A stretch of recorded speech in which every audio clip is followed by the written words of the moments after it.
Waalaikumsalam. Innalhamdulillah, salatu wassalamu ala Rasulillah, amma ba'd.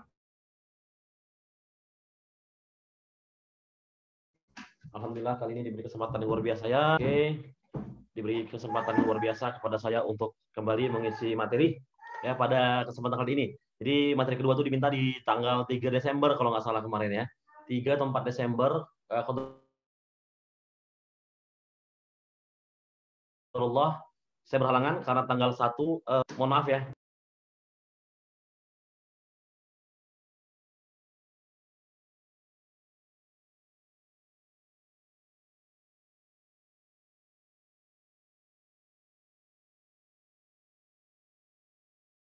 Oke, mohon maaf ada sedikit gangguan teknis tadi ya. Oke, nah jadi saya diminta kemarin untuk tanggal 4 qadarullah nggak bisa, tanggal 1 sampai tanggal 9 saya ada, tanggal 1 sampai tanggal 12 saya ada event kegiatan training full day terus-terusan ya. Kemudian diminta tanggal 30 saya juga nggak bisa karena menjemput pembicaranya.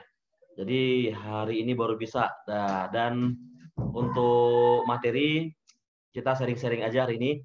Tadi materinya diminta sama panitia menjadi guru ideal di era digital gitu ya Bang ya.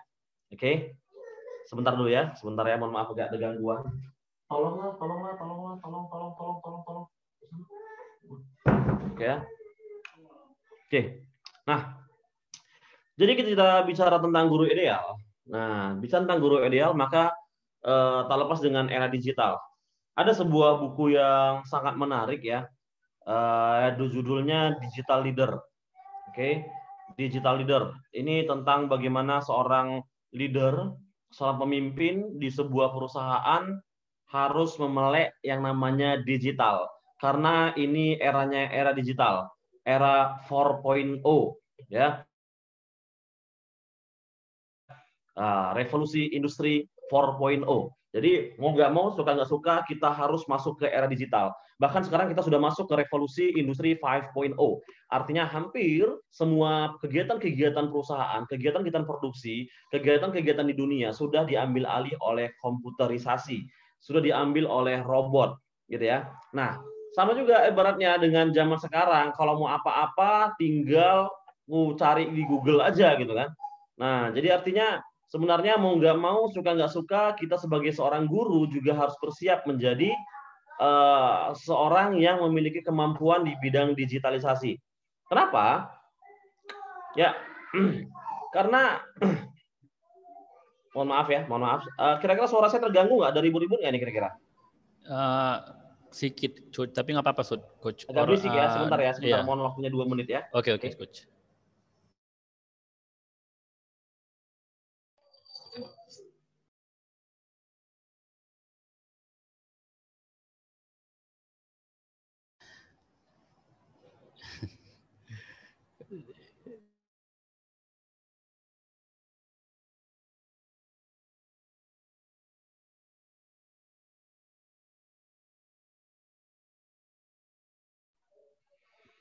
Ya, oke, mohon maaf ya.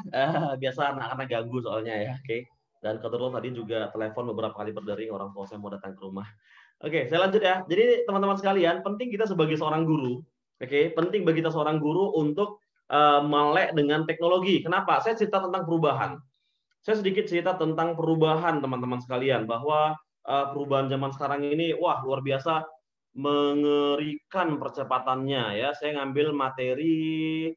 Oke, kita share dikit ya. Saya ngambil materi lama saya ya. Jadi saya nggak perlu buat materi banyak. Saya kasih ini saja buat teman-teman sekalian, sedikit informasi tentang perubahan ya. Oke, nah, jadi perlu kita ketahui bahwa ya satu-satunya yang tidak berubah di dunia ini adalah perubahan itu sendiri. Jadi sebelum kita bicara digitalisasi, bagaimana menjadi seorang guru yang ideal gitu ya, kita cerita tentang perubahan dulu. Bahwa satu-satunya yang tidak berubah di dunia ini adalah perubahan itu sendiri. Artinya dunia ini selalu berubah. Oke? Artinya dunia berubah, percepatan perubahan sangat cepat, mau nggak mau kita sebagai seorang tenaga pendidik harus siap menerima perubahan itu. Nah, tidak ada yang bertahan melainkan perubahan. Kalau misalnya kita ingat dahulu, zaman-zaman orang tua kita dulu, ya, zaman-zaman kemerdekaan, ya, di rumah masih pakai lampu lilin ya, penerangnya lilin, apa bahkan malam hari nggak hidup gitu kan, nggak ada lampu. Kemudian akhirnya sudah mulai pakai lampu teplok gitu kan, akhirnya pakai lampu bolam, lampu neon, sekarang lampu LED ya, sangat cepat perkembangan zamannya. Oke, nah kalau misalnya juga teman-teman nih anak-anak milenial ya, anak-anak milenial, anak-anak tahun 2000 berapa? Anak-anak yang lahir tahun 85 sampai 2000 ya, itu anak-anak milenial namanya generasi Y. Oke, seperti saya. Itu adalah orang-orang yang merasakan pernah moto pakai Kodak ya. Masih ingat ya, teman-teman yang Kodak ya. Nah, beberapa tahun yang lalu Kodak menatakan goodbye, selamat tinggal. Ya, Kodak yang dia mengatakan bahwa kamilah yang terbaik, kami yang katanya itu memoto orang yang pertama sekali mendarat ke bulan, ya Neil Armstrong katanya ya, saya juga nggak tahu benar apa tidaknya. Yang pernah mendarat ke bulan, dia foto, dia ke laut sekarang ya. Goodbye, kenapa tidak bisa menghadapi perubahan zaman? Nah, ketika pertama sekali Canon mulai yang selama ini menghasilkan sebuah produk yang namanya printer, mulai buat kamera digital, tapi masih pecah-pecah gambarnya. Apa kata Kodak? Wes, nggak masalah, nggak akan berhasil itu. Kemudian perlahan Canon mulai berkembang. Canon mulai berkembang, kemudian Nikon juga berkembang, kemudian handphone sekarang zaman sekarang sudah pakai kamera yang keren-keren. Akhirnya ya Kodak selaku pioner fotografi pada zaman itu tahun 2000-an kemarin say goodbye. Mereka tutup, tertindas karena perubahan. Oke, mungkin teman-teman juga pernah punya pakai handphone ya merek Nokia ya, connecting people dengan berbagai macam merek. Nah, kalau misalnya ada jenis-jenis HP, coba perhatikan HP Anda yang mana dulunya ya. Saya di sini ada 4 HP, 4 sampai 5 HP dulu saya pernah miliki dengan tipe-tipe berbeda di Nokia. Nah, ketika Nokia lagi jaya-jayanya muncul namanya BlackBerry. Muncul namanya BlackBerry, teman-teman sekalian. Apa kata Nokia? Wah, nggak apa-apa, nggak ada apa-apanya itu. Nah, BlackBerry dengan hebatnya mengeluarkan aplikasi BlackBerry Messenger. Di mana nggak perlu SMS, cukup pakai paket data sudah bisa kirim data, kirim foto, kirim video, kirim pesan. Akhirnya apa yang terjadi? Nokia N, ya kan? Nah, ketika jaya-jayanya BlackBerry, oke, masuklah Android. Android ketika itu Samsung awalnya yang menerima Android. Kemudian perlahan BlackBerry nggak bisa mengikuti perkembangan zaman juga. Akhirnya BlackBerry N juga. Nah, ya. Dan kemudian terus bertanding yang namanya teknologi, teman-teman sekalian. Artinya siapa yang tidak berubah maka dia akan selesai, ya. Nah, mungkin ikhwan-ikhwan juga pernah baca ini ya, suka baca pada zaman tahun 90-an majalah bola, tabloid bola ya. Yang begitu kerennya seminggu 2 kali kita nunggu poster-posternya. Sekarang apa yang terjadi? N juga ya. Ini adalah tabloid terakhir yang dikeluarkan oleh bola. Selesai katanya. Terima kasih. Artinya apa? Mereka juga tidak sanggup menghadapi perubahan zaman, teman-teman sekalian ya. Atau mungkin setiap pagi kita selalu minum ini ya, Sariwangi. Mari ngeteh, mari bicara. Ya, akhirnya apa? Qadarullah pabriknya juga N, tutup, tidak bisa mengikuti perkembangan zaman. Dan akhirnya dalam hal ini perusahaan Unilever membeli merek mereka dan mencari supplier lain. Oke, dan yang terakhir Kodak ya, Nikon, kamera Nikon yang begitu jayanya sekarang juga sudah N, sudah tutup di Indonesia. Artinya, oke, nah siapa yang bertahan menghadapi perubahan, maka dia yang menang. Itu penting. Nah, selalu dikatakan tuh kira-kira lebih ingin mana? Lebih lama mana hidup kecoa atau dinosaurus? Nah, oke. Jadi teman-teman sekalian, siapa sih yang pertama kali hidup? Entah siapa juga nggak tahu dinosaurusnya ada apa tidak sebenarnya ya. Nah, tapi dari hasil penelitian studi di Eropa sana, di Amerika sana, bahwa ternyata kecoa itu adalah makhluk purbakala yang sampai detik ini masih hidup. Kenapa kecoa masih hidup? Dikarenakan kecoa itu mampu bertahan terhadap perubahan. Ya, mau di panas, mau di dingin, mau di tempat yang paling jorok sekalipun, ataupun tempat yang paling bersih sekalipun seperti di hotel, kecoa itu selalu ada. Kecoa itu kalau misalnya mati, dia masih mengeluarkan angin, kentut ya. Makanya kalau ada kecoa mati bau ya. Karena kecoa itu sebenarnya dia belum mati, dia masih hidup, dia mengeluarkan angin. Kecoa kalau misalnya saat terbelah kepalanya dengan badannya, selama 14 hari kecoa itu masih bisa hidup, teman-teman sekalian.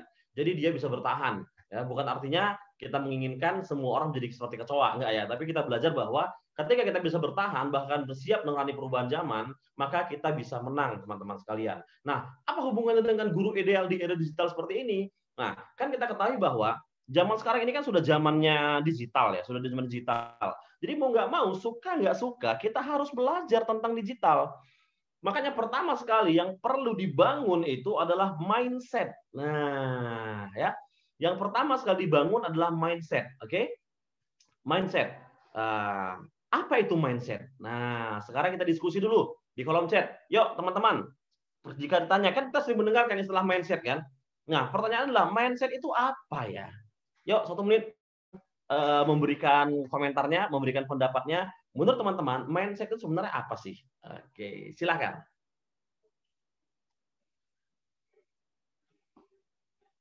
Ini ada orang ini kan, ada pesertanya ya. Ada coach. Oke, pola pikir. Yang lain silakan, yang lain. Saya tunggu 1 menit ya, oke?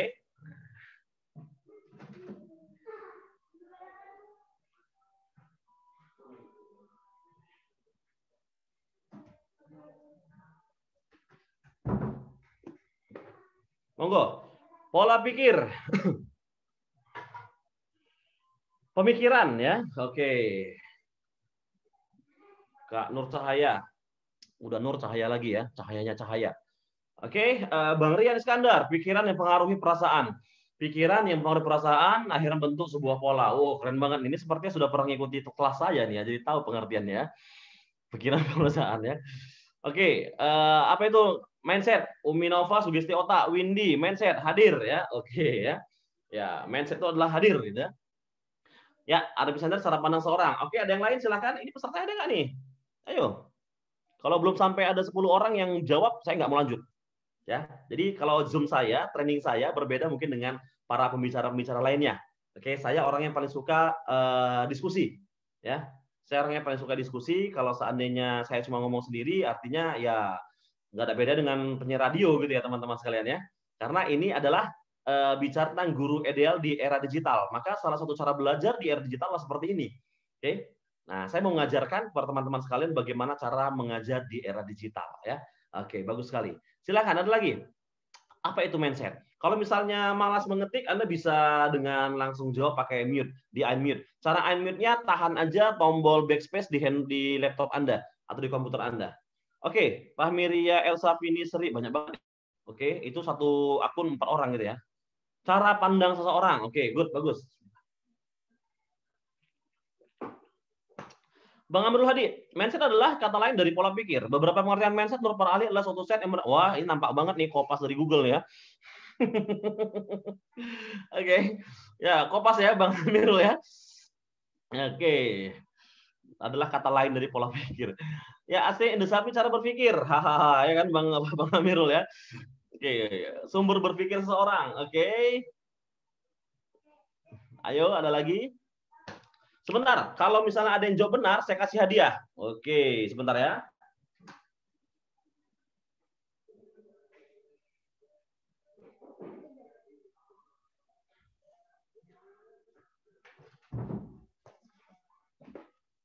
Oke.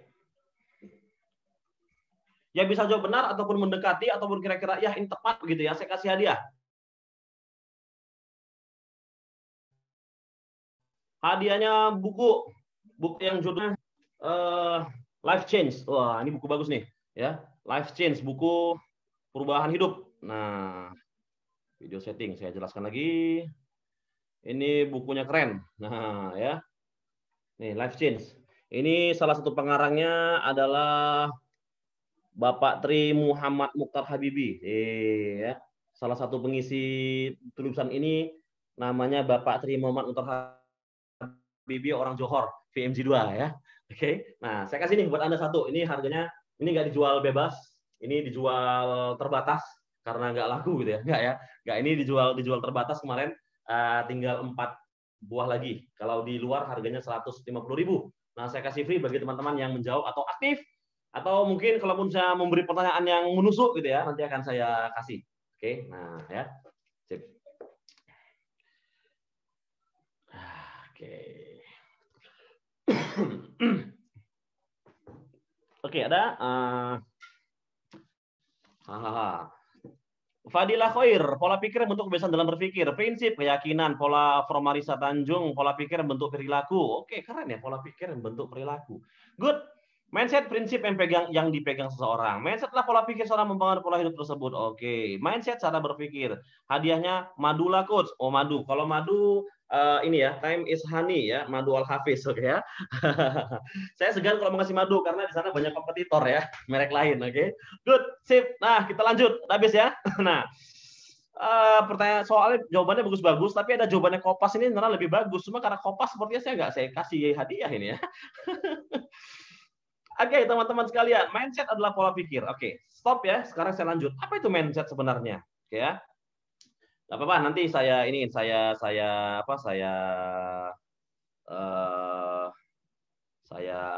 saya akan cek lagi. Oke, apa sih sebenarnya pengertian dari mindset? Oke, sebentar dulu. Chat. Oke. Sip. Nah, apa itu mindset? Mindset adalah sekumpulan ya, kumpulan belief ya. Belief itu keyakinan-keyakinan yang kita miliki. Nah, mind ya, kumpulan dari keyakinan-keyakinan yang kita miliki. Oke. Yang ditancapkan baik disengaja atau nggak sengaja. Dan itu akhirnya terpola dan menjadi perilaku kita, tindakan kita terhadap sebuah respon. Itulah yang disebut dengan mindset. Nah, ya. Jadi tadi kalau ada kata-kata kumpulan belief yang membentuk perilaku, nah, Marisa Tanjung ya, pola pikir bentuk perilaku. Fadilah Khairul, pola pikir bentuk kebiasaan dalam berperilaku. Dalam berpikir ya. Oh, bukan berperilaku, sayang banget ya. Fadilah Khair ya. Kalau Bang Amirul nggak usah lah, Bang Amirul nih kayaknya Kopas banget, nggak yakin sih ini. Pikiran yang mempengaruhi perasaan dan akhirnya membentuk sebuah pola. Pola apa ini ya? Zaidin Rian Iskandar, oke ya. Siapa yang menang ya? Nanti deh kalau ada pertanyaan lagi ya. Kemampuan seorang, oke ya. Jadi mind itu artinya kan pikiran dan perasaan ya. Jadi mindset itu adalah sebuah kumpulan belief, keyakinan-keyakinan yang tertancap di pikiran kita. Dari orang tua kita kah, dari guru kita kah, termasuk dari dari lingkungan kita kah, yang kita masuk ke pikiran kita menjadi sistem belief, sebuah belief keyakinan, dan akhirnya menjadi sebuah pola, akhirnya itulah perilaku kita, teman-teman sekalian. Ada buku yang bagus banget. Buku yang bagus banget, ini judulnya Mindset. Teman-teman bisa beli ya. Bisa beli di Gramedia. Oke. Ya, ini bukunya judulnya Mindset. Ya, mengerti kekuatan pola pikir untuk perubahan dalam hidup besar, oke ya. Nah, Carol S. Dweck ya, perempuan ini ya, PhD. Ini cerita tentang mindset, bagus banget. Harga bukunya hanya harga luar Pulau Jawa, kalau nggak salah 110.000 harganya. Ini Pulau Jawa sekitar 80.000. Kalau di Gramet, kalau salah kemarin saya beli harganya 110.000. Ini tentang mindset, pola pikir, bagaimana membentuk pola pikir. Nah, jadi saya sampaikan di sini adalah teman-teman sekalian, kita harus memiliki sebuah mindset, sebuah belief baru bahwa zaman sekarang memang sudah zaman era digital. Mau suka nggak suka, kita harus siap dengan perubahan. Oke ya, kita harus siap dengan perubahan. Nah, jadi mindset apa yang perlu kita ciptakan ya? Pola pikir apa yang perlu kita ciptakan, teman-teman sekalian? Nah, yang perlu kita ciptakan di sini bahwa adalah perubahan sekarang adalah perubahan di era digital, dan mau tidak mau, suka nggak suka, kita harus memiliki semangat belajar untuk mempelajari hal-hal yang berhubungan dengan digitalisasi. Nah, itu yang pertama sekali, teman-teman sekalian, yang mau saya sampaikan. Jadi sebelum saya bawa Zoom ini, saya kemarin diskusi dulu dengan salah seorang sahabat saya, coach saya, guru saya. Saya bertanya, gimana nih ya coach, kira-kira apa yang mau saya sampaikan pada para guru ya di sebuah yayasan bicara tentang menjadi guru ideal di era digital. Nah, dia ingatkan kembali mindset-nya coach. Oh iya juga, benar ya. Bahwa kita harus membuat pola baru, membuat perilaku baru. Apa? Membiasakan diri, belajar, termasuk juga mengajar yang berhubungan dengan digital. Penggunaan Zoom, contohnya kan. Nah, sejauh mana kita telah belajar tentang penggunaan Zoom? Jadi artinya nggak boleh bermalas-malasan gitu ya. Ah begini caranya nggak merasa, aduh aku nggak bisa, aduh gimana caranya ya, rumit ya. Nah itulah mindset kita. Di buku mindset tadi ya dijelaskan mindset itu ada dua teman-teman sekali. Fixed mindset dengan growth mindset. Fixed mindsetnya tetap, growth mindsetnya bertumbuh. Jika ada suatu hal, suatu perkara yang Anda katakan pada diri Anda, aku nggak bisa. Wah, itu kan susah. Aduh, nggak pandai aku, cemana ya? Kamu aja lah. Kalau misalnya seandainya ada suatu perkara yang Anda mengatakan Anda nggak bisa, nah, berarti mindset Anda fix, tidak berkembang. Langsung to the point aja. Mindset Anda tidak berkembang. Kenapa? Orang-orang yang mindsetnya berkembang, ketika dia merasa tidak bisa, dia akan bertanya dulu pada dirinya sendiri. Kenapa aku nggak bisa ya? Sementara orang lain bisa. Nah, gitu kan? Kenapa aku nggak bisa? Sementara orang lain bisa. Oke? Apa yang mereka lakukan sehingga mereka bisa? Nah, dan apa yang belum kulakukan? Kedua, Zedi. Kok kiri-kiri kok Zedi? Suara apa tuh? Afan coach tadi mungkin kepencet dia on-nya tadi. Ya. Nah, terkejut saya soalnya tiba-tiba ada suara-suara. sama coach. Karena maaf ya, kadang Zoom ini juga bisa bisa disusupi. Kalau teman-teman pernah Zoom, kemudian ngisi materi, tiba-tiba ada coretan-coretan. Pernah nggak? Belum pernah coach. Belum pernah ya. Kalau saya pernah disusupi. Ya, Oh. Zoom ini bisa disusupi. Oke, tiba-tiba ada suara-suara aneh, ya kan? Tiba-tiba ada coretan-coretan aneh. Padahal bukan kita yang buat gitu ya. Itu bisa disusupi ya. Oke. Makanya Zoom ini sebenarnya kurang dalam sisi di sisi security-nya kurang kuat. Oke. Nah, good, kita lanjut ya. Sampai di mana tadi?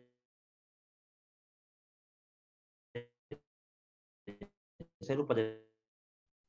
Saya orang auditori jadi sangat lupa jadinya kan. Mindset ya.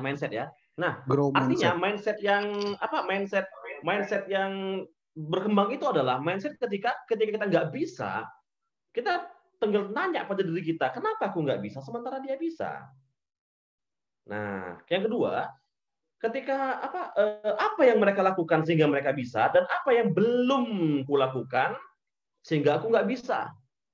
Dan apa yang harus aku lakukan agar aku bisa? 3 pertanyaan dasar itu yang membuat mindset bisa berubah, teman-teman sekalian.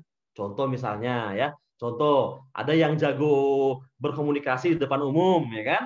Kemudian ada yang satu orang yang, aduh aku nggak pandai loh kalau kayak dia. Aku nggak bisa kalau misalnya ngomong di depan umum. Kan ada gitu yang ngomong gitu ya. Yang ngomong aku nggak bisa ngomong di depan umum, berarti mindsetnya fix, nggak berkembang. Nah, maka harus ya dikembangkan. Nah, kenapa orang bisa sementara saya nggak bisa? Nah, apabila seseorang bisa melakukan sesuatu, maka siapapun bisa mempelajari caranya. Nah, ingat ya. Oke. Beda dengan tidak mau. Oh, aku sebenarnya bisa, cuma ya aku memang nggak mau. Kenapa? Ya udah, kapasitasku nggak di situ. Kapasitas saya mungkin di sini. Itu beda cerita ya, teman-teman sekalian ya. Ya, tapi jangan jadikan itu sebagai alasan juga gitu.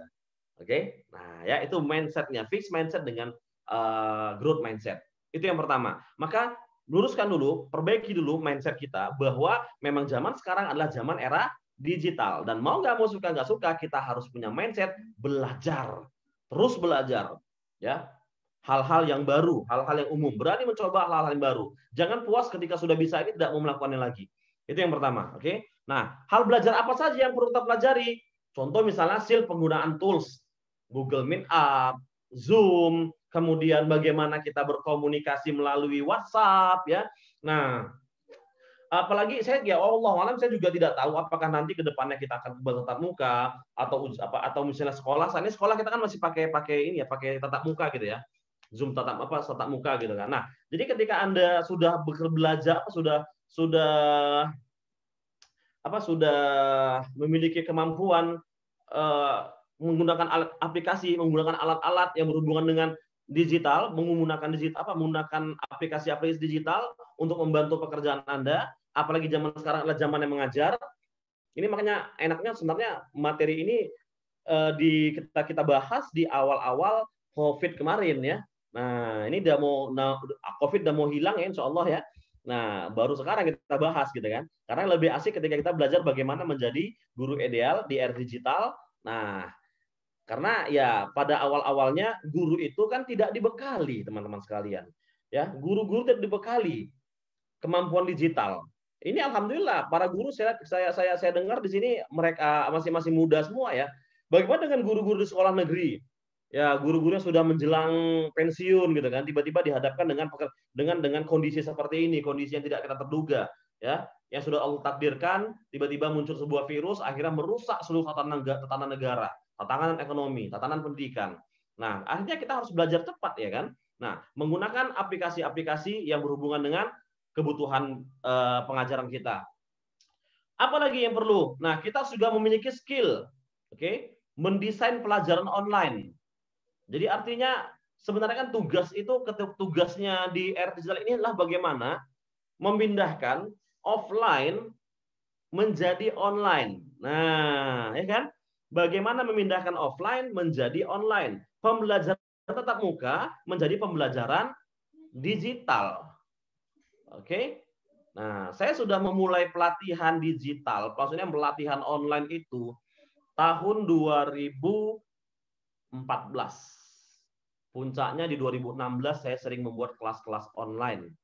Nah, ya. Jadi ketika terjadi COVID seperti ini, yang awalnya saya biasa training tatap muka, tiba-tiba jadi online, ya itu biasa aja gitu teman-teman sekalian. Udah biasa, sudah terbiasa kita memberikan pelatihan-pelatihan online, termasuk pelatihan di WhatsApp, ya. Nah, jadi artinya kita ini harus memiliki kemampuan bagaimana memindahkan, desain pembelajaran dari yang offline ke online. Nah, belajar online itu dia harus materinya pendek-pendek, nggak bisa lama-lama, mereka akan bosan.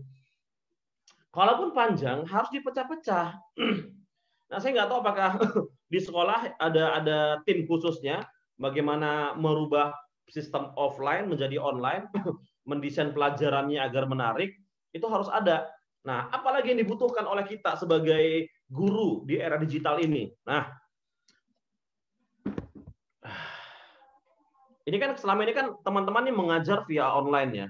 Baik itu melalui video, baik itu melalui Zoom, atau melalui video presentasi. Oke ya. Nah, itu disebut dengan apa? Metode ya. Oke, metode pembelajaran. Oke ya. Yang Anda sampaikan adalah materi ajarnya. Nah, dalam sebuah buku, saya lupa judul bukunya apa, Dr. Yunus penulisnya, dia mengatakan begini, teman-teman sekalian. Metode pembelajaran itu lebih penting dibandingkan dengan materi ajarnya. Oke. Metode pembelajaran, metode caranya itu lebih penting dibandingkan dengan kontennya, dengan materinya. Nah, dan seorang guru itu lebih penting lagi dibandingkan dengan metodenya. Nah, ya. Udah ya, pertama ya. Kita memberikan sebuah konten, kita menyiapkan sebuah materi untuk belajar. Udah hebat, tapi ada yang lebih penting lagi, yakni apa? Metode pengajarannya. Lebih penting dibandingkan dengan materinya. Dan guru yang mengajar, ustazah yang mengajar, lebih penting daripada metodenya. Namun ada yang lebih penting lagi, yang jarang didapatkan di pendidikan era digital sekarang ini. Ada yang tahu nggak kira-kira? Ayo. Yang kira-kira jawabannya ini benar, langsung saya kasih hadiahnya. The thing is what you think. Ngeri kali lu Nuha. Channel 6. Oke. Saya ulangi ya. Materi ajar, konten itu penting. Tapi ada yang lebih penting lagi. Yakni metodenya. Cara mengajarnya. Tapi dari metode belajar, ada yang lebih penting lagi. Yakni gurunya.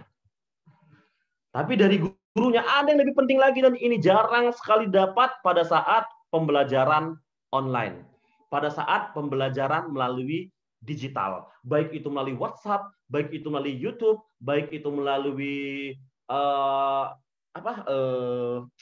Zoom seperti ini. Ada yang paling penting dari semua itu. Ayo kira-kira Jimmy Sitepu, teladan. Oke, Nur Cahaya, keteladan komunikasi, bagus. Arabic Center, karismanya betul. Ada satu lagi yang paling penting. Yang ini yang jarang didapat mungkin oleh para siswa. Ada? Ayo.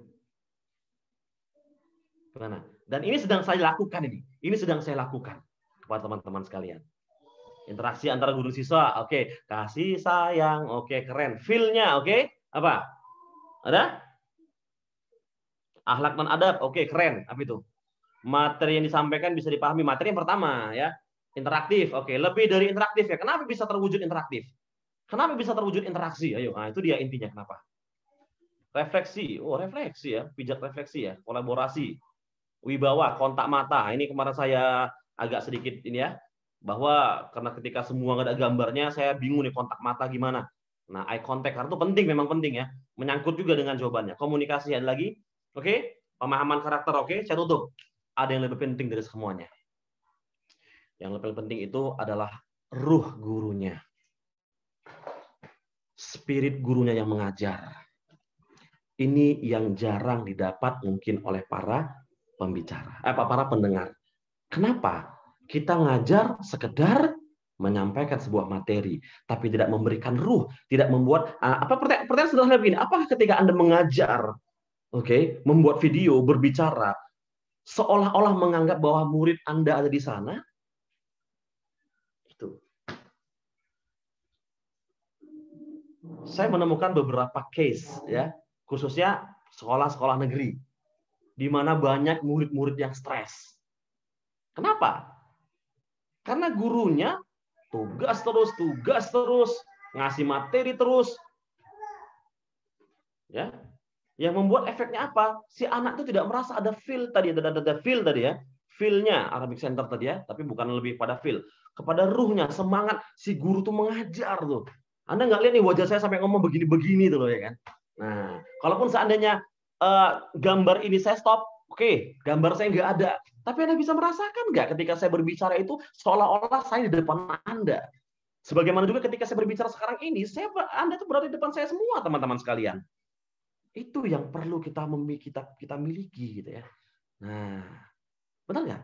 Coba bayangkan, coba kok dibayangkan maksudnya. Ya ketika saya berbicara seperti ini, terbayang nggak wajah saya? Terbayang nggak bagaimana saya berbicara? Gerakan-gerakan tangan saya gitu.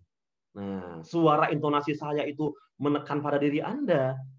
Yang lebih kerennya ketika Anda menyebut satu-satu nama murid Anda gitu. Nah, apalagi misalnya ketika Anda memang Anda buat video via YouTube misalnya kan. Nah, Anda tahu nih pelajaran matematika, maaf ya, yang kira-kira agak sedikit lebih lama nangkapnya si Fulan. Nah, gimana Fulan? Nah, gimana yang ini atau teman adik-adik lain? Apa salahnya ketika kita berbicara seperti itu? Sehingga mereka mendapatkan sensasi emosinya bahwa ustadzku, ustazahku benar-benar care pada saya. Nah, makanya ini adalah digital, robot. Kita manusia. Manusiakanlah. Oke ya, para murid kita, para siswa kita melalui media digital. Nah, apa bedanya kalau kita tidak memanusiakan, tidak ada ruhnya? Apa bedanya kita dengan Google? Google lebih pintar dibandingkan dengan kita. Guru dunia pendidikan adalah unik. Guru harus siap menghadapi perubahan, tapi juga menyesuaikan dengan pendidikan. Mempersiapkan waktu menjalankan karena rusak sementara teknologi cipta manusia. Iya sekali, benar. Ya benar sekali. Ya ini robot dan jangan kita malah terjebak di dunia robotik gitu. Kita nih manusia punya perasaan, kita punya hati. Nah, sapa, oke ya. Bahkan seperti saya katakan tadi, seperti saya katakan kemarin ya kan, jika seandainya Anda melihat ada siswa yang mungkin kurang atau lambat atau gimana, kan pasti wali kelas pasti tahu tuh kan. Ya, salah nggak ketika harus ditelepon gitu.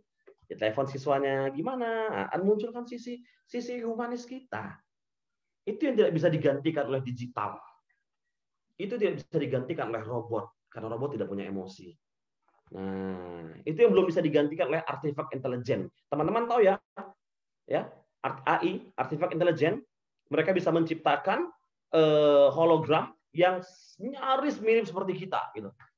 Jadi tinggal diciptakan artefak intelijen, nanti saya ngomong begini, itu bukan saya tapi hologram, dan kita nggak tahu, gitu. Itu hanya teknologi, gitu ya. Nah, saking luar biasanya saking luar biasanya teknologi zaman sekarang. Ya, kalau misalnya ngechat, kalau bisa jangan privat, pilih everyone. Jadi sehingga teman-teman lain bisa membaca. Ya. Nah, dunia pendidikan adalah unik, guru harus siap menghadapi perubahan, tapi juga harus menyesuaikan dengan peserta didik. Teknologi jadi bukan segala-galanya, tapi untuk merasakan ya ada titik koma kalau bisa ngetik. Itu ya teman-teman sekalian yang paling yang mau saya tekankan di situ. Karena saya punya coach yang sudah beberapa kali, yang sudah beberapa kali itu mengajar untuk guru yang berhubungan dengan materi ini, ya 4.0, teacher 4.0, teacher 5.0. Jadi guru yang siap menghadapi era digitalisasi. Nah, maka munculkan ruh kita. Bagaimana caranya? Ya buat aja, bayangkannya seolah-olah nih Anda benar-benar berada di depan kelas. Anda lihat, bayangkan semua siswa-siswa Anda pasti harusnya hafal dengan siswa Anda. Nah, pasti hafal dengan siswa-siswanya. Makanya ketika Zoom misalnya kan ada kesempatan sapa satu-satu, gimana kabarnya, ya. Nah, itu dia yang pertama, ya. Nah, kemudian menyangkut dengan ya karena kita berhubungan dengan era digital saat ini, maka kita juga akan berhubungan dengan orang tua siswa. Nah, orang tua siswa. Nah, selama ini kalau misalnya dalam dunia belajar, dunia belajar, seorang anak itu akan mendapatkan banyak pelajaran. Pelajaran dalam artian pelajaran sekolah ya. Itu mungkin 80% dari sekolah, 20% dari rumah. Atau mungkin 90% dari sekolah, 10% dari rumah. Atau mungkin ada murid yang mendapatkan 100% di sekolah. Tak ada guru orang tuanya yang mengajarkan. Jadi pure dia belajar pendidikan itu hanya di sekolah, tidak dididik lagi di rumah. Ada nggak? Pasti ada, teman-teman sekalian. Ya, contoh seperti saya dulu. Saya ketika SD, karena saking pintarnya, ya juara kelas terus, itu orang tua saya nggak peduli dengan pendidikan saya, nggak pernah nanya gimana matematikanya, gimana apa yang nggak ngerti, itu nggak pernah tanya saya itu. Saking pintarnya saya, ya, saking pintarnya, Nah, sampai kelas 2 begitu, kelas 3 juga begitu, SMA juga itu nggak pernah sedikit pun ditanya tentang pelajaran apa yang membingungkan saya, sejauh mana kemampuan atau dibantu diajarkan itu. Saya pure belajar di sekolah. Orang tua saya dua-dua mungkin karena mereka sebenarnya percaya dengan saya bahwa saya bisa menangkap pelajaran di sekolah. Nah, paling les bahasa Inggris aja. Itu pun nggak tamat-tamat sampai sekarang, ya. Nah, ada seperti itu siswa? Ada. Nah, namun ketika kondisi seperti ini, saya menyangkutkan dengan kondisi pandemik seperti ini ya teman-teman sekalian, ya. Tugas Anda sebagai guru jadi berkurang. Berkurang bukan artinya maksudnya wah jadi lebih enak, tidak. Tapi kegiatan mengajar Anda tidak jadi apa saya gini, Anda jadi tidak 80% itu jadi nggak di sekolah gitu. Malah kebanyakan di rumah gitu kan. Nah, maka butuh juga campur tangan atau peran dari orang tua. Nah, peran dari orang tua. Maka yang kedua, ya yang ketiga, ya pertama mindset tadi kan, kemudian yang kedua adalah menghadirkan ruh Anda, spirit Anda ketika membawakan pelajaran melalui digital. Nah, yang ketiga, bekerja sama, berkomunikasi baik dengan para orang tua. Nah, karena tanpa disadari, mereka juga membantu Anda, dalam proses belajar mengajar di era COVID seperti ini, di era digitalisasi. Apalagi anak-anak SD yang mungkin masih belum mempunyai kemampuan besar dalam hal digital, atau anak-anak SMP ya atau SMA atau keluarganya yang yang satu keluarga itu ya orang tuanya yang suami istri itu ada 4 anak atau 5 anak, di mana handphonenya cuma 2, harus berbagi tugas jam 9 dikumpul ya, misalnya begitu kan. Semua pada ribut, akhirnya orang tuanya stres kan gitu. Nah, itu yang perlu ditekankan, artinya mulai bekerja sama, ya, kerjasama yang apik, bangun komunikasi yang baik dengan orang tua. Nah, kan saya nggak tahu ya, yang saya tahu kan biasanya kalau di grup di sekolah itu ada pasti ada dibuat grup dengan antara wali kelas atau antara ustadznya atau ustazahnya dengan orang tua murid ya dalam sebuah grup. Nah, itu saya temukan itu di beberapa bukan beberapa ya, juga hanya berapa sih, karena saya juga bukan pengamat pendidikan ya. Nah, beberapa kami temukan, saya dengan teman saya temukan contoh-contoh kasus ya, ini biasa sekolah negeri, oke. Yang ya tadi hanya ngasih tugas, kemudian silakan simak ini, udah paham kerjakan gitu kan. Nah, seolah-olah tidak ada kerjasama dengan guru, dengan murid gitu, dengan orang tua. Nah, seharusnya kita sebagai tenaga pengajar kan kita bisa menganalisis tuh kira-kira mana yang misalnya siswa yang terlambat mengumpulkan atau siswa yang belum dapat menangkap. Kan nggak salah ketika kita seorang guru berkomunikasi secara private kepada orang tuanya. Menanyakan baik-baik, Bu, si Fulan, Pak, si Fulan, Assalamualaikum Pak, si Fulan, beberapa belakangan ini misalnya kan sering terlambat mengumpulkan tugas. Kalau boleh tahu penyebabnya apa ya Pak ya? Dan kira-kira apa yang bisa kami bantu Pak dari pihak sekolah? Kan keren coy.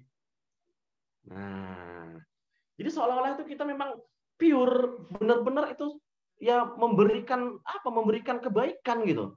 Nah, memberikan kemudahan. Kira-kira si Fulan pelajaran apa yang masih dia belum pahami? Dan kira-kira bagaimana cara yang kami bisa perbaiki agar si Fulan bisa paham. Nah, kan tugas masing-masing wali kelas misalnya. Seperti itu. Oke. Nah, ini banyak saya temukan, bukan banyak lagi ya. Sebenarnya makna banyak jangan pikirkan banyak ya, tapi hanya beberapa lah sebenarnya ya. Saya temukan kasus-kasus ya. Karena kan saya sering-sering bertemu dengan para ya dengan teman-teman saya ya kan. Karena sesama coach, sesama trainer gitu kan. Terus kemudian ya dengan para pengusaha gitu. Nah, itu kita sering cerita-cerita gitu kan. Ini kadang-kadang dia sampai kesel. Ini loh gimana nih? Mau nanya di grup, tiba-tiba grupnya ditutup gitu kan. Mau bingung naik sama siapa gitu. Sama gurunya selalu respon. Jadi akhirnya dia marah gitu kan. Akhirnya yang mereka lakukan adalah mereka yang cari guru privat ya, guru privat gitu. Mereka cari guru privat untuk mengajar anak mereka di sekolah, di rumah gitu. Nah, ya bersyukurnya karena mereka mampu ya, jadi bagi mereka kayak nggak ya biasa aja. Tapi bagaimana dengan kasus-kasus kalau misalnya ada orang tua lain yang kurang mampu begitu teman-teman sekalian. Nah, saya nggak tahu kejadiannya di sekolah kita seperti itu enggak, tapi yang saya sering sudah dapati adalah sekolah-sekolah negeri ya, sekolah-sekolah negeri ya begitulah gitu ya. Saya juga nggak tahu Allah alam kenapa, apakah memang kualitasnya atau mungkin standarisasinya. Nah, artinya jangan sampai terjadi pada kita juga gitu. Nah, perlu ada hubungan baik antara guru dengan orang tua. Nah, walaupun dengan orang tua yang berbagai macam karakter, ya kita juga harus maklum gitu. Kita juga harus maklum, ya. Nah, jadi artinya coba tempatkan ketika Anda mungkin agak kurang komunikasi sama orang tua, coba tempatkan diri Anda menjadi orang tua. Nah, oke, tempatkan diri Anda menjadi orang tua. Kemarin ada curhat juga, curhatannya bukan di sekolah kita ya, tapi teman saya juga, dia guru. Oke. Nah, dia guru, kemudian dia juga stres juga nangani gini ya. Artinya dalam hal dia harus kayak tadi buat materi gitu kan. Nah, sementara anaknya juga diperlakukan sama oleh guru di sekolah yang lain gitu. Nah, itu kemarin tuh agak lucu juga tuh. Ya, akhirnya ya laptop cuma satu, bla bla bla bla, panjang lah cerita dia. Nah, guru ya. Nah, perempuan gitu itu ada teman saya. Nah, jadi artinya teman-teman sekalian ya bangun komunikasi dengan orang tua. Nah, bangun orang tua karena mau nggak mau suka nggak suka ya ketika zaman digital seperti ini, ya kan? Zaman digital seperti ini, apalagi saat ini sekolahnya sekolah di rumah, ya mudah-mudahan alhamdulillah insyaallah jika ya sudah aman-aman saja, sudah baik-baik saja jalur depan, anak-anak sudah bisa sekolah kembali ke sekolah, anak-anak bisa belajar kembali ke sekolah. Namun kalau seandainya memang tidak bisa kembali belajar ke sekolah, mau nggak mau kan akan melakukan hal ini lagi gitu kan. Dan itu butuh peran orang tua juga membantu kita sebagai seorang guru untuk menyampaikan materi. Terlebih-lebih bisa saja mungkin karena karena kita juga belum belajar metode, belum menyederhanakan, belum bisa mampu merubah yang offline menjadi online. Kata-kata kita itu juga belum bisa dimengerti mereka. Nah, kalau tetap muka kan enak. Ketika siswanya nggak ngerti, Ustadz, Afwan, mau nanya Ustadz, kan begitu. Nah, kalau misalnya di dunia online seperti ini, bisa nggak mereka bertanya? Nah, yuk. Kalaupun mereka bertanya, pasti akan banyak pertanyaan dan makan waktu kan, karena balas-balas chat kah, atau mungkin Zoom-nya jadi terganggu kah, banyak chat, benar kan? Nah, jadi solusinya bagaimana? Gunakan bahasa sederhana mungkin. Yang kalau bisa jadi minim pertanyaan, jangan membuat informasi-informasi yang dengan bahasa-bahasa tinggi yang mungkin teman anak SMP, anak-anak SD mungkin nggak paham gitu kan. Mereka bertanya juga mereka bingung gimana, dia nanya sama mamanya merepet-repet, kau itu kan kau yang belajar, mama pun aku tanya, kata dia kan. Nah, jadi artinya perlu bagi kita untuk terus belajar, ya, belajar berkomunikasi. Bagaimana menggunakan kata-kata, bahasa yang sangat sederhana sehingga dipahami oleh murid-murid kita, peserta didik kita. Terus bangun komunikasi kepada orang tua dengan bahasa yang sederhana, bahasa yang sopan, bahasa yang persaudaraan. Oke, sehingga apa? Sehingga tercipta kebaikan dalam hal mengajar dengan menggunakan aplikasi digital. Oke, nah sesi diskusi kita buka. Terima kasih. Baik, alhamdulillah ya kepada Coach Habibie yang telah menyampaikan materinya yang sangat mantap ya. Ya, kita langsung buka sesi diskusi ya kepada teman-teman sekalian ya, Ustaz dan Ustazah yang ingin bertanya. Ya, boleh diketikkan via chat juga bisa ya, iya, atau via mau langsung chat. pakai yang Ikhwan mau pakai ngomong juga bisa, nggak apa-apa. Iya. Ini saya kasih ke siapa ini ya kira-kira ya? Apa ya? Ya silakan sambil bertanya ya. Siapa? Saya baca-baca lagi nih ya. Saya udah janji pula mau ngasih ya kan. Kepada para ustadz dan ustazah ya, ustadz lah yang ingin bertanya, biar kita buka video dan suaranya ya, biar nampak dulu. Arabic Center itu abang ya? Betul ya. Nggak mungkin abang saya kasih ya kan? Boleh lah, Coach. Boleh lah ya. Ya kayak nanti masa MC-nya, pesertanya lah sudah pada kan. Ya, pesertanya. Tapi siapa nih kira-kira ingin bertanya, yuk? Kepada ustadz ustazah. Silakan. Mindset lah pola pikir seorang pengaruh pola hidup orang tersebut. Oke. Erini Afza, siapa nih? Erini Afza. Oke, dia tadi menjawab mindset adalah pola pikir seseorang yang mempengaruhi pola hidup orang tersebut. Pola pikir mempengaruhi pola hidup, memang iya memang ya. Mindset ya, mindset. Oke, dingin ya. Marisa Tanjung, pola pikir yang membentuk perilaku. Pola pikir membentuk perilaku. Mirip dengan pola pikir mempengaruhi pola hidup. Pola hidup, perilaku. Antara Erini Afza dengan Marisa ini ya.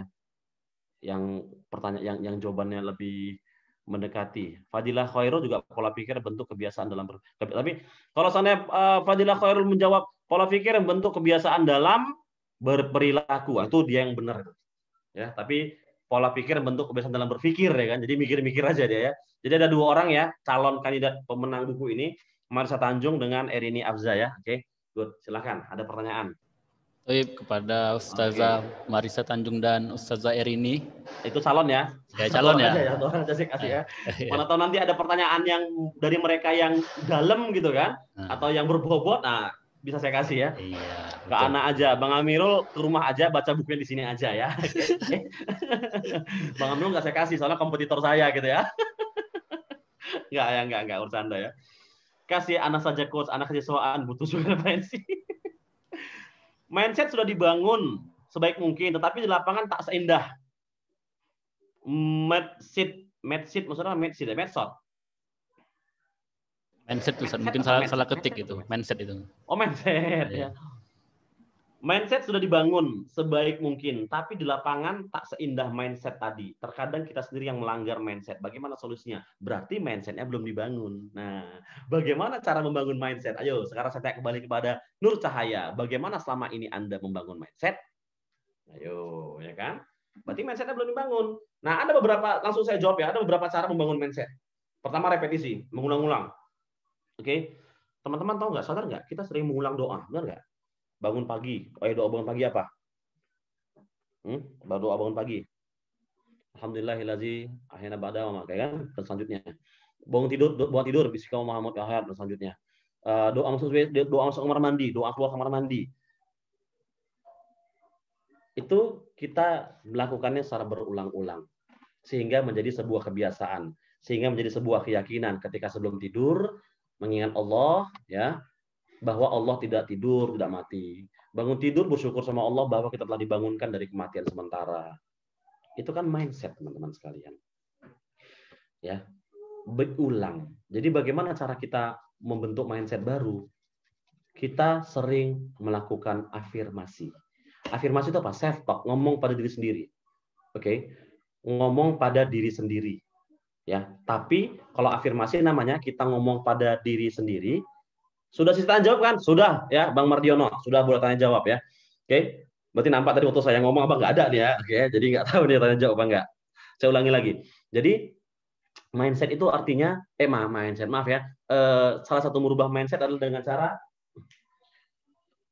mengulangi afirmasi. Afirmasi itu adalah self talk, ngomong pada diri sendiri tapi dilafazkan. Contoh misalnya cara merubah mindset saya ya. Mindset itu kan pola pikir kan. Pola pikir yang akhirnya membentuk perilaku kan gitu ya. Nah, perilaku saya begini nih, perilaku saya. Saya pengen setiap sholat maghrib, selesai sholat zuhur, maghrib, isya ya, khususnya maghrib isya. Itu pengennya setelah sholat di masjid sampai rumah. Oke, sampai rumah saya pengen masuk kamar, bentang sejadah, kemudian sholat. Oke, sholat sunnah maksudnya. Nah, namun sering kejadian setelah sampai rumah diganggu anak, misalnya ajak main-main anak, diajak main-main sama istri ya, diajak ngobrol kan, atau misalnya tiba-tiba ada WA masuk, yang itu akhirnya mengganggu aktivitas saya untuk melaksanakan sholat. Nah, itu tadi mindsetnya dibangun, tapi terkadang kita sendiri yang melanggarnya kan gitu kan. Berarti artinya apa? Mindsetnya belum dibangun. Nah, jadi yang saya lakukan adalah setiap malam sebelum saya tidur. Nah, kenapa sebelum saya tidur ada ilmiahnya ya? Ada penjelasan ilmiah kenapa sebelum tidur. Saya ngomong begini nih, mulai besok dan seterusnya, setiap kali saya pulang dari masjid, khususnya maghrib, isya, sampai rumah, saya sholat ba'diyah. Saya sholat sunnah 2 rakaat. Saya ngomong begitu teman-teman sekalian. Setiap malam diulang-ulang, lama-lama akan membentuk sebuah sistem di pikiran, sehingga sekarang ini begitu sampai rumah, rasanya bergerak sendiri aja, bergerak sendiri, jadi kebiasaan. Nah, itu contoh. Oke, itu contoh merubah mindset. Kita sering self talk, ngomong pada diri sendiri. Oke, tapi diucapkan. Nah, ngomongnya itu harus kalimat positif, nggak boleh negatif. Nah, kapan-kapan kita bahas lah, penting itu soal penting banget. Nah, kenapa? Harus diulang-ulang ya, cara merubah mindset kita. Oke. Kenapa harus malam hari? Karena malam hari lah di mana kita posisi lagi pikiran kritis sudah mulai lemah, sehingga informasi mudah masuk. Makanya kalau Anda mau mensugesti anak Anda, mau merubah perilaku anak Anda, sebelum tidur, pas dia lagi ngantuk-ngantuknya, disitulah saat yang tepat bagi Anda untuk menanamkan sebuah pelajaran. Misalnya, pendidikan. Nak, besok habis subuh, zikir pagi petang ya. Besok habis subuh, zikir pagi petang ya. Lama-lama itu akan menjadi perilaku dia. Sebelum tidur. Kenapa? Karena sebelum tidur, pikiran kritis areal kritis di pikiran kita itu lemah. Oke, itu lemah sekali. Nah, dan saya informasikan lagi, manusia setiap harinya, melakukan self talk, ngomong pada diri sendiri itu sebanyak 40.000 sampai 60.000 kata. Itu hasil penelitian dari De Koppach. Nah, dia adalah seorang peneliti neuroscience dan dia membuat penelitian satu hari manusia itu self talk, ngomong sama diri sendiri 40.000 sampai 60.000 kata. Ngedumel, dan sekarang detik ini juga Anda pasti sedang self talk, sedang ngomong pada diri sendiri. Dan menariknya, hasil survei dia, 80% self talk manusia adalah kalimat negatif. Hati-hati dengan self talk kita, teman-teman sekalian. Self talk kita membangun mindset. Maka biasakan self talk yang positif. Reframing, rubah sudut pandang. Cari 1001 alasan suatu kejadian menjadi hal yang positif, yang ada hikmahnya bagi kita semua, teman-teman sekalian. Itu cara praktis merubah mindset. Oke, good. Oke. Satu-satu ya saya bahas, saya jawab ya. Coach, bagaimana menumbuhkan percaya diri agar kita tidak ragu dengan kemampuan? Memangnya siapa yang bagaimana menumbuhkan percaya diri agar kita tidak merasa ragu dengan kemampuan? Oke, orang yang nggak percaya diri adalah orang yang paling percaya diri di dunia.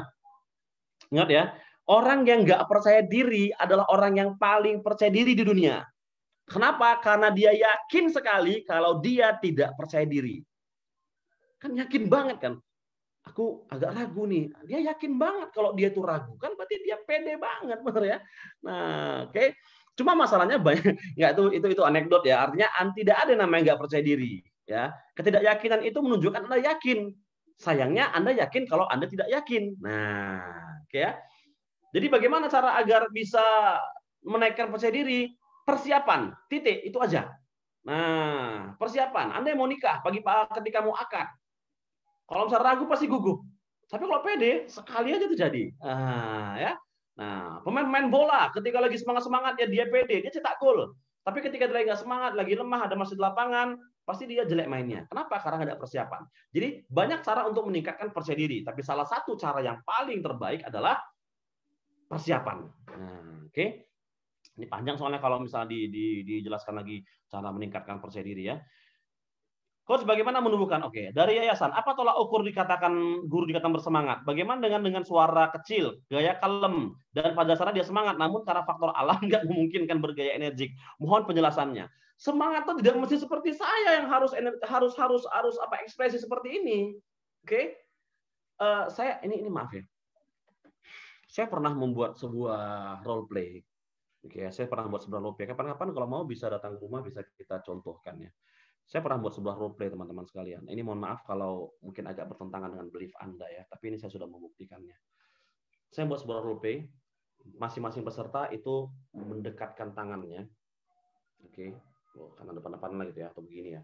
Tapi nggak boleh rapat, tapi dekat. Saya cuma minta pada mereka, tolong bayangkan pengalaman, ini pengalaman negatif. Pengalaman yang buat Anda sedih, pengalaman yang buat Anda marah. Bayangkan, rasakan kembali, balik ke masa itu, saya bilang. Lalu apa yang terjadi? Mereka merasakan panas di tangan mereka. Sebaliknya yang kedua, saya minta pada Anda tolong bayangkan kebaikan, pengalaman baik, memori indah yang pernah Anda dapatkan. Kembali ke masa itu, entah liburan, pas nikahan, pas lahiran, apapun yang buat Anda bahagia saat ini, yang ketika Anda bayangkan Anda tersenyum. Lalu mereka merasakan apa? Adem, bahkan ada yang dingin, teman-teman sekalian. Itulah energi, itulah semangat. Makanya kalau Anda melihat ada teman Anda yang lagi bad mood, yang lagi bete, enak nggak dekat-dekat dia? Enggak kan? Kalau Anda masuk rumah, Assalamualaikum, Anda lihat mood, Anda jangan lihat lah, Anda merasa aja mood istri Anda nggak enak, Anda enak nggak dekat-dekat dengan dia? Enggak. Bahkan kita telepon, halo, Assalamualaikum, telepon kawan, telepon istri, Anda sadar, Anda bisa merasakan kan? Ini kayak lagi nggak enak nih, oh ini kayak lagi happy nih. Bisa nggak Anda rasakan? Itulah energi, semangat, spirit itu, teman-teman sekalian. Makanya para sahabat dahulu ketika bertakbir, Allahu Akbar, semuanya itu selalu berjihad. Beda dengan sekarang, sikit-sikit takbir, Allahu Akbar, lagi demo pun takbir, Allahu Akbar. Ruhnya nggak ada, teman-teman sekalian. Bahkan saya pernah membuat sebuah tes lagi. Banyak peserta. Oke, banyak peserta.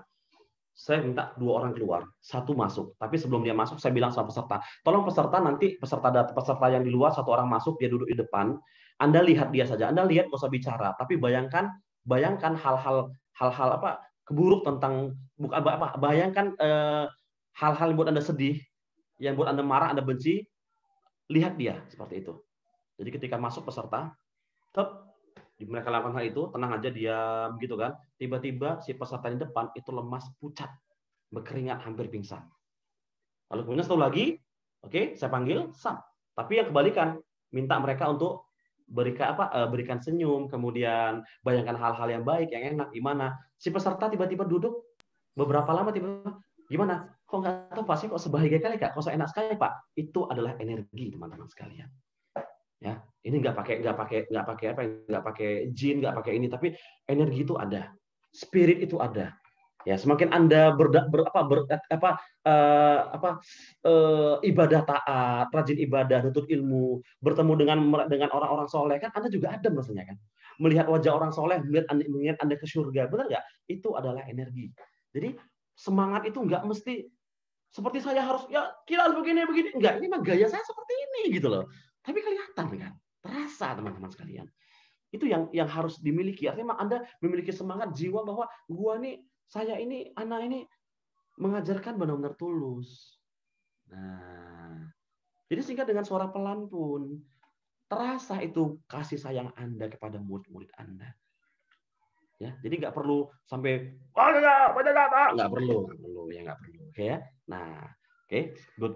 Banyak ustadz-ustadz begitu, lembut tapi adem, menyejukkan, benar nggak? Ada kan? Nah, contoh, maaf, saya bukan mau menyebut sebuah nama. Tapi ada seorang ustadz, namanya saya sebut apa inisial aja ya. Namanya inisialnya Maher ya, oke ya. Ya, namanya inisialnya Maher. Dia lantang nggak? Semangat nggak dia bicara? Benar kan? Tapi enak nggak ngeliat dia? Enggak kan? Rasanya nggak nyaman gitu kan? Apanya ustadz kayak gini tuh ya? Yang inisialnya Maher ya, oke ya. Itu. Jadi artinya energi itu berpengaruh loh teman-teman sekalian ya. Jadi nggak perlu dengan harus wah gor-goran, tapi setidaknya Anda spirit Anda keluarkan. Oke. Coach, apakah kita bermindset itu termasuk perbuatan munafik sementara sifat tidak mendukung hal itu? Maksudnya gimana? Bermindset termasuk perbuatan yang munafik sementara sifat kita tidak mendukung hal itu. Saya nggak ngerti maksudnya apa. Hubungan antara mindset dengan munafik dengan sifat. Saya nggak ngerti. Oke. Nah, ya. Dan munafik itu adalah salah satu efek dari mindset. Nah, ya. Jadi kalau misalnya dia memiliki keyakinan bahwa kalau aku sering berbohong itu nggak apa-apa lah. Nah, itu kan mindset dia, pola pikirnya. Bohong itu nggak apa-apa ya, lama-lama jadi munafik kan. Jadi maksudnya saya nggak ngerti maksud apakah kita bermindset termasuk perbuatan munafik sementara sifat kita tidak mendukung. Nah, itu mungkin bisa diperjelas lagi ya. Oke. Apa tolak ukur bersemangat? Oke, sudah ya.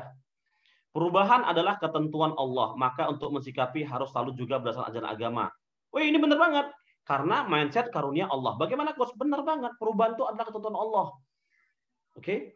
Benar sekali, saya sepakat sekali. Makanya mindset kita. Nah, jadi ada di ini ada sebuah apa? Ada sebuah kalau Anda pernah mendengar istilah the law of attraction. Nah, ya. The law of attraction, hukum tarik menarik itu adalah suatu doktrin dari barat. Oke, kalau mau berubah katanya. Rubah pola pikirmu katanya. Ada ciptakan dulu di pikiran kamu, maka semesta akan mendukung katanya. Nah, kalau Anda pernah mendengar istilah semesta mendukung itu budaya barat dan itu kesyirikan malahan. Nah, jadi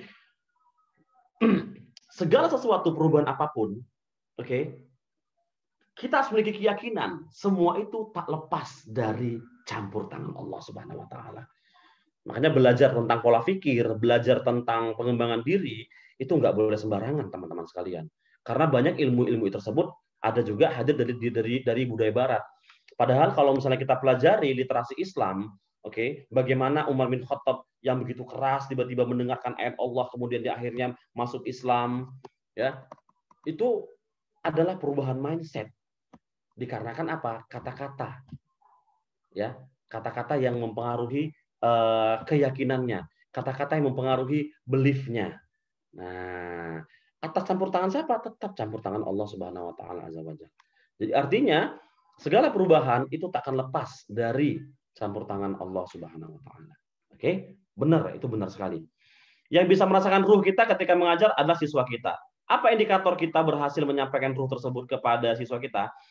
Ruh itu maksudnya adalah spirit ya. Jadi jangan pikirkan wah ini kok aneh nih bicara tentang roh-roh gitu kan. Bukan, maksudnya itu bahasa hanya bahasa istilah ya. Jadi maksudnya ruh itu adalah spirit kita. Apa indikatornya bahwa mereka merasakan spirit kita ketika mengajar? Mereka apa ya saya katakan ya? Mereka merasa, indikatornya adalah mereka pertama feel, rasa bahwa mereka seolah-olah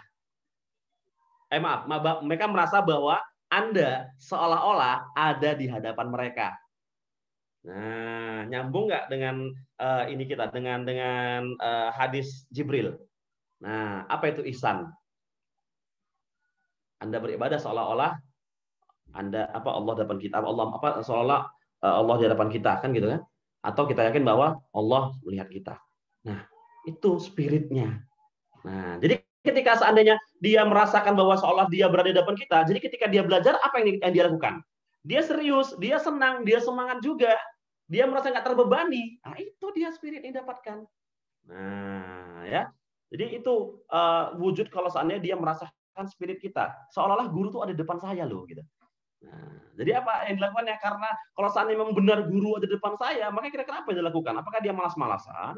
Apakah dia mengerjakan pekerjaan yang lain? Enggak kan? Dia akan fokus pada pekerjaannya atau pada pelajarannya, benar ya? Nah, itu indikatornya. Nah, oke, good. Lalu dari mana kita tahu? Kan kita kan online, apa enggak? Ya tanyakan aja kira-kira selama saya ngajar. Jadi gini, teman-teman sekalian, ada satu hal yang perlu kita siapkan nih. Ya, ada satu hal yang perlu kita siapkan dan Anda harus berani. Ayo. Saya tantang nih, Lunuha, kemudian Mahan Ali. Saya tantang nih, para guru, para ustadz yang selama ini mengajar via online, coba buat kuesioner, coba buat kuesioner, survei, buat form penilaian. Bagaimana kinerja saya, cara belajar saya saat ini, apakah diterima oleh anak Anda, kemudian bagaimana performa saya, bagaimana kemampuan saya, bagaimana hubungan saya dengan Anda, para orang tua misalnya, termasuk para murid juga.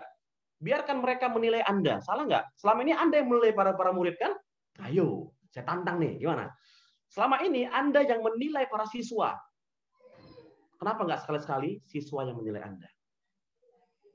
Kita kalau training biasanya, kalau training ya, training corporate ya, kalau training yang kecil-kecil jarang. Tapi kalau corporate selalu ada form penilaian. Sebelum selesai training, mohon silakan isi form penilaian. Form penilaian adalah tentang nilai performa si trainernya. Sehingga kita tahu apa yang perlu kita perbaiki. Oh, ternyata Bang Suhab itu ngomongnya sering terlalu cepat. Oh, Bang Suhab itu terkadang memang menyenangkan. Oh, Bang Suhab itu on time. Masukkan. Nah, Bang Suhab, banyak nih yang bilang ya, Bang Suhab celananya terlalu tinggi gitu ya. Karena kan celana cingkrang ya. Kita kan pakai celana di atas mata kaki kan. Nah, itu beberapa kali sering dikomentari, tapi oke, nggak ada masalah bagi saya. Karena itu masalah menyangkut keyakinan gitu ya, menyangkut prinsip. Nah, berani nggak teman-teman minta penilaian kepada murid Anda? Itu yang pertama. Muridnya nggak perlu gimana ya? Kalau survei itu artinya murid pakai ini aja, pakai apa? Pakai form Google Form, bisa semua kan pakai Google Form kan? Atau silakan mungkin manajemen bisa buatkan Google Form yang isinya itu nggak perlu ada nama. Kayak nggak perlu ada nama, nggak perlu diisi emailnya, jadi kita nggak tahu dari siapa itu. Tapi dari situ Anda bisa tahu, oh ternyata ini selama ini yang mereka pandang tentang diri saya. Ternyata banyak sekali yang harus saya perbaiki. Ayo, berani nggak? Nah, itu dia caranya untuk mengetahui sejauh mana kemampuan Anda sudah mengajar. Ya, oke. Nah, bisa ya, bisa. Kemampuan Anda penilaian terhadap penilaian dari siswa, oke. Baik SD, SMP, SMA, kalau TK nggak TK mungkin mereka juga ngerti ya. Kemudian kalau Anda berhubungan dengan orang tua, penilaian dari orang tua siswa. Nah, itu mengetahui kemampuan Anda selama ini. Bisakah mengajar siswa dengan alam bawah sadar mereka? Mungkin lebih cepat nyampenya. Oke, tidak ada istilah alam bawah sadar, yang ada alam Mbah Dukun ya. Oke ya, ada Mbah Dukun ya. Bukan alam bawah sadar, namanya pikiran bawah sadar ya. Nah, pikiran bawah sadar itu adalah kalau di laptop, pikiran bawah sadar itu adalah hard disk. Nah, yang menyimpan semua aplikasi. Apakah mengajar siswa dengan pikiran bawah? Bisakah mengajar siswa dengan pikiran bawah sadar mereka? Mungkin lebih cepat nyampenya. Saya nggak paham kalimatnya, tapi gini teman-teman sekalian. Sebuah informasi akan mudah diterima jika informasi tersebut berhasil masuk ke hard disk. Ya, biar gampangnya antara pikiran sadar dengan pikiran bawah sadar. Sebuah aplikasi sebuah informasi akan tersimpan, contoh saya moto, jeplek, kemudian saya save. Itu kan tersimpan di internal memory kan atau di hard disk kan. Nah, sama ketika Anda mengajar, siswa itu nangkap tidaknya, jika dia nangkap, dia akan masuk ke pikiran bawah sadar. Tapi kenapa di siswa yang nggak nangkap? Karena di otak kita ini, di pikiran kita, kalau otak itu adalah hardware, pikiran adalah software, oke ya? Nah, di pikiran kita ada namanya filter, ada namanya area yang menghalangi semua informasi masuk. Oke? Bisa ya? Jadi ada yang menghalangi. Nah, kalau seandainya menghalangi itu terbuka, mudah nggak masuknya? Mudah banget. Lalu bagaimana cara menghalanginya? Itu training khusus lagi, panjang ya. Oke, itu training khusus lagi. Bagaimana mengurangi halangan atau melepaskan halangan di pikiran seseorang sehingga ketika Anda mengajar itu masuk itu, nggak ada perlawanan, nggak ada kebingungan.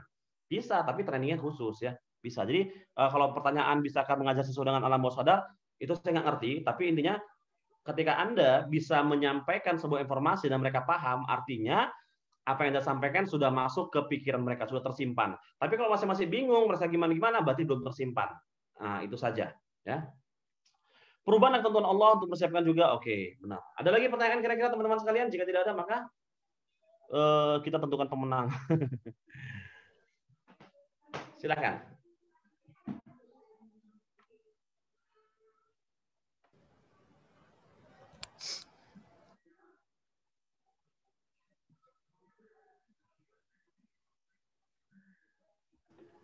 Ya coach, dari Lunuha 06 coach, Ada pertanyaan dari Ulun Nuha channel 06. Tapi biasanya penilaian siswa belum objektif, masih like or dislike belum real, jadi kurang efektif juga. Ada 30 siswa. 330-nya bilang Anda nggak bagus. Apakah itu belum objektif? Ayo. Ada 30 siswa, 30-nya mengatakan Anda bagus. Apakah itu masih belum objektif?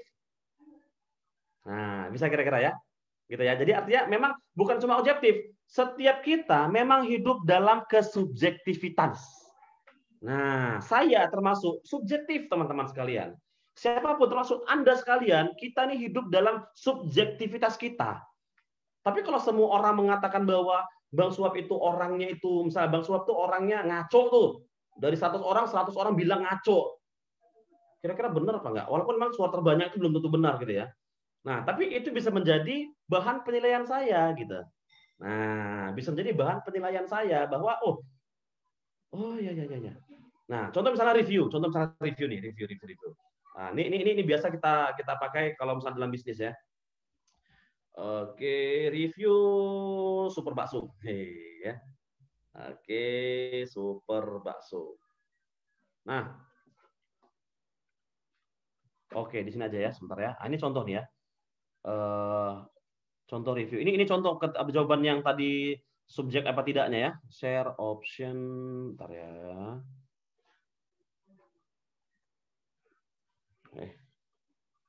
Oke, sedikit informasi.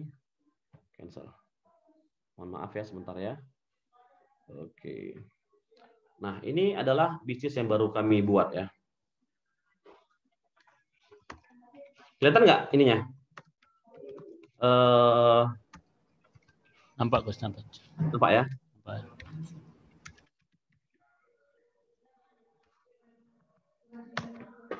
Nah, ini contoh ya teman-teman sekalian ya. Super bakso. Loh, mana dia? Ah, ini dia super bakso. Oke, ulasan.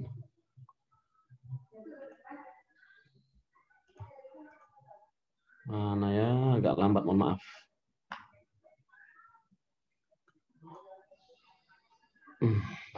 Nah, super bakso. Nah, mana ya?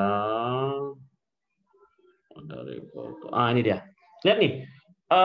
Ulasannya 137 orang yang ulas, poin kami 4,9. Lihat yang banyak ngasih bintang 5 banyak, ada juga yang ngasih bintang 1. Bintang 1 itu cuma 1 orang. Oke ya. Nah, oke, urutkan paling terendah. Nah, ini kita baca. Ini kita lihat nih. Yang bilang yang ngasih bintang 1 tuh 1 atau 2 orang? 1 orang. Lihat nih. Dia cerita kalau nunggu 1 jam, waiternya nggak datang. Nah, ini juga ngomong nih, pelayanan buruk, tidak dilayani, kata dia kan. Oke. Nah, yang lainnya, bagus. Nah, kira-kira yang objektif yang mana? Nah, itu maksudnya penilaian, teman-teman sekalian. Nah, artinya oke, kita dapat banyak, tapi kalau misalnya ada 1 orang atau 2 orang yang bilang nggak bagus dibanding di antara 130 orang, berarti kan memang ada satu case tertentu sehingga dia mungkin memberi penilaian jelek. Tapi kalau yang lain bilang bagus, nah artinya ya memang normalnya seperti itu begitu. Nah, jadi maksud saya di situ adalah ketika teman-teman meminta membuat sebuah kuesioner form, ya siswa mengisi, kan teman-teman bisa melihat tuh gimana kira-kira yang perlu diperbaiki. Nah, kalau misalnya akhirnya dari hasil akhir merasa kan nggak begitu, aku nggak begitu, oke, itu terserah kembali para teman-teman. Tapi mereka menilai kita juga gitu loh. Coba izinkan mereka menilai kita. Sama izinkan teman-teman menilai saya. Pasti akan ada penilaian yang buruk. Coach ini ngomong bahasanya nggak Islami, bahasanya terlalu umum. Coach ini bahasanya agak tinggi gitu ya, atau agak kasar, mungkin nggak ada adabnya. Ada pasti ngomong begitu ya. Saya nggak apa-apa kalau kalian banyak ngomong begitu, berarti ya memang saya begitu gitu teman-teman sekali, nggak masalah gitu. Nah, karena setiap saya berhadapan dengan beda audiens, otomatis pasti sudut pandang audiens juga berbeda. Nah, itu kan hanya masukan saja, yaitu ya terserah teman-teman. Nah, kalau apakah mau membuat penilaiannya, mau membuat seperti apa enggak. Tapi itu sebenarnya ide yang bagus untuk pengembangan para guru agar guru bisa ditingkatkan. Ada anak yang payah kayak nangkap pelajaran, sudah dimotivasi terus, sudah dilatih, tapi masih payah kali juga. Ini gimana ya? Saya juga nggak tahu gimana ya, Bang ya. Anak susah menangkap pelajaran, banyak sekali faktornya teman-teman sekalian. Saya tidak menyalahkan guru. Ketika guru menyampaikan sebuah pelajaran, kemudian anaknya susah nangkap. Bisa saja memang, maaf ya, anak tersebut, maaf ya, bukan mau merendahkan gimana, nutrisi buat otaknya kurang. Jadi kan tubuhnya kan butuh nutrisi ya teman-teman sekalian ya, butuh nutrisi. Nah, salah satu nutrisi untuk otak itu apa? Vitamin kan, vitamin apa? Kurkuma, apa? Ginkgo biloba, apalagi ya, AHDAH, benar kan? Nah, ya bisa saja mungkin dia tidak mendapatkan asupan gizi yang cukup untuk tumbuh kembang otaknya, sehingga dia lama nangkap. Makanya penting ada tes IQ kan, tes IQ. Kemarin saya melakukan sebuah asesmen di Ulunuha, itu saya minta tes IQ. Kenapa? Tes IQ itu menunjukkan kemampuan dia mengolah sebuah informasi, melihat sebuah kejadian. Nah, rata-rata orang Indonesia harusnya IQ-nya di atas 110, 120 gitu. Nah, kalau di bawah 100 berarti ada masalah dengan otaknya kan. Masalahnya apa? Ya mungkin karena salah satunya adalah nutrisi. Kemudian yang kedua apa? Jarang dipakai. Nah, jarang dipakai itu misalnya jarang dipakai itu adalah dia jarang belajar, jarang berpikir gitu. Maunya yang simpel-simpel aja, jarang berpikir. Akhirnya ya susah memang menangkap pelajaran. Jadi jangan ya pertama artinya Anda jangan sampai putus asa. Kalau seandainya ada 50, ada 30 siswa, satu yang susah. Nah, berarti kan bukan Anda yang tidak bukan salah Anda menyampaikan. Bisa saja memang karena dia yang memang sulit menerima informasi Anda. Tapi kalau ada 30 siswa, 25-nya itu susah nangkap, ya bisa jadi karena pola komunikasi kita atau cara mengajar kita yang tidak tepat. Nah, itulah pentingnya tadi kita lakukan kuesioner, buka kuesioner atau buka survei. Ya, jadi tetap semangat, oke? Tetap semangat, pantang menyerah. Ya, diskusikan kepada orang tuanya, diskusikan ya, nggak salah ketika berdiskusi. Bisa saja dia nangkap karena dia di rumah ya tidak diperdulikan ya, tidak diperdulikan sama orang tuanya, ya membuat anaknya juga nggak semangat belajar ya. Atau begini coach, bisa jadi materi kita sampaikan bukan kompetensinya, sebentar siswa diciptakan dengan kompetensi masing-masing. Jadi sebenarnya tadi yang low. Yes, benar bisa jadi, benar itu saya sepakat. Ya, jadi misalnya gini. Anda ajarkan saya matematika. Saya susah nangkap, serius. Apakah saya bodoh? Nah, ya kan? Ya, ini benar kan? Jadi artinya dia memiliki yang tadi yang dikatakan sama Ulunuha 06 ya benar juga karena artinya apa? Setiap orang kan di materi pertama kan sudah saya bahas tentang belahan otak ya. Setiap orang kalau misalnya otaknya otak kiri atas itu dia jago matematika, kiri bawah dia jago ini, kanan atas dia jago ini, kanan bawah dia jago ini, kan masing-masing ya. Nah, makanya ya harus kita ini juga. Makanya artinya begini, jangan gara-gara orang seperti itu, murid seperti itu membuat Anda mengeluarkan energi negatif. Payah kali pun ini diajar. Akhirnya Anda emosi. Ketika Anda emosi, ya rugi siapa? Kan Anda sendiri yang rugi kan. Ngabis-ngabisi emosi kita gara-gara satu orang gitu. Nah, artinya apa? Kalau kita emang sebagai guru yang oke, ya coba cari kira-kira apa sih keunggulan si anak ini. Nah, contoh misalnya anak saya nih, anak saya punya kelemahan, harus saya akui. Nulisnya lambat. Ini kalau ada ustazahnya, saya mohon maaf ya, anak saya memang orangnya nulisnya lambat. Tapi jangan tanya kalau dia ngomong. Nah, dia ngomong seperti bapaknya, seperti abinya ya, seperti abahnya. Ya, karena ya emang saya sejak dia dalam kandungan itu sudah sering kami ajak bicara. Makanya mohon maaf ketika di sekolah dia sering ribut misalnya kan, itu karena memang ya kebiasaan kita, kebiasaan saya mengajarkan dia untuk berbicara. Nah, dia memiliki kemampuan apa? Kemampuan berbicaranya oke. Oke, kemampuan public speaking-nya oke. Tapi nulisnya memang lambat, tulisannya jelek. Benar. Kenapa? Saya pun jelek banget. Ya, sampai anak saya bilang, "Abah, jelek kali tulisannya." Oh, saya bilang begini bercanda ya. Seorang coach tulisannya emang jelek, saya bilang ya. Nah, semalam sebelum tidur saya bilang, mau jadi coach nggak? Nggak mau katanya. Kenapa? Nanti tulisan AA jelek katanya. Karena coach kan jelek tulisannya katanya. Kena ya. Oke ya. Nah, seperti itu ya. Jadi harus sabar gitu. Emang ya orang anaknya seperti ini. Nah, yang ini orangnya seperti ini. Setiap manusia memiliki keunikan tersendiri ya. Tapi kalau seandainya semua pelajaran memang dia lemot, memang dia susah, nah saya katakan tadi bisa jadi memang nutrisi untuk tumbuh kembang otaknya kurang. Itu salah satu faktor. Masih banyak faktor-faktor lain ya. Good, bagus sekali. Coach, saya bingung melihat bakat anak saya, mau diarahkan kemana. Jadi langkah apa yang saya lakukan? Sementara anak saya sudah mau tamat sekolah. Jangankan Anda, saya pun bingung karena saya juga nggak kenal dengan anak Anda, gitu ya. Ya bingung ya. Oke, nah jadi ada beberapa sedikit ya out of the topic ya, OOT ya, out of topic. Ada beberapa cara untuk mengetahui bakat anak.